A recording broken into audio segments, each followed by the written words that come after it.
Hey guys, I'm back. In this video, we're going to talk about the 5 critical ketosis tips. Now, I've done a lot of videos on ketosis, and some of you are new, some of you have been to my channel for a long time.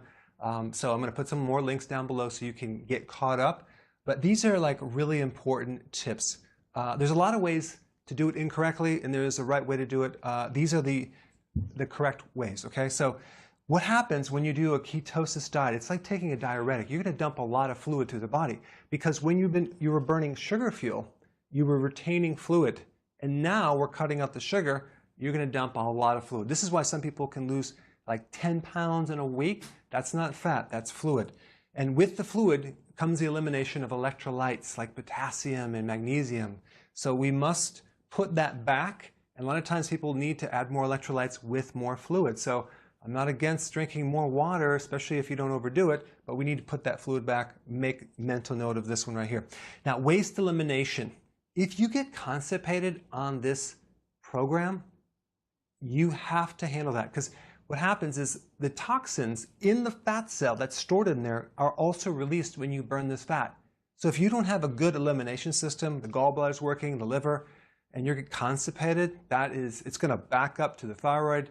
You get the keto rash, create a lot of problems. So there's 2 situations. One, if you were constipated before doing this program and you're still constipated, it's okay to take an herbal laxative in the meantime just to get things going. That's more important than thinking you're going to be addicted to a laxative. Or if you became constipated on this program, that means that either you can't digest the kale or the types of vegetables or the fibers in the vegetables. So switch it up. Go back to maybe some romaine lettuce as compared to some of the cruciferous, and add fermented vegetables.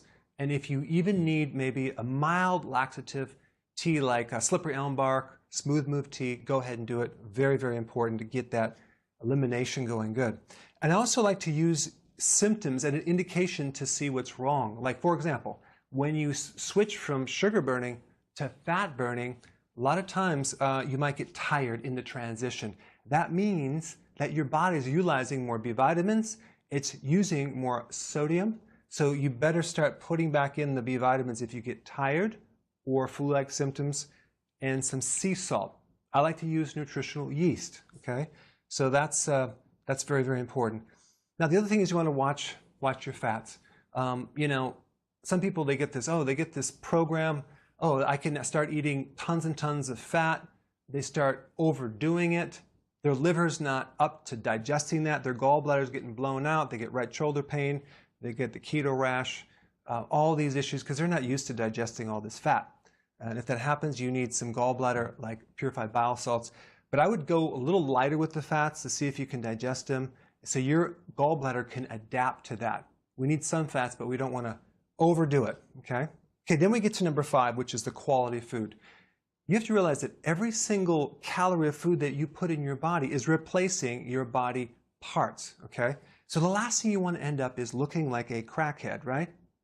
Yeah, so to avoid that, to avoid looking very unhealthy as you lose weight, you want to have grass-fed foods, like grass-fed animal meats, things like that. You want organic, wild-caught fish, pasture-raised eggs, okay? So if you want to avoid looking like a crackhead and you want to look healthy, go ahead and put the quality back in and put your comments below. I'll talk to you soon.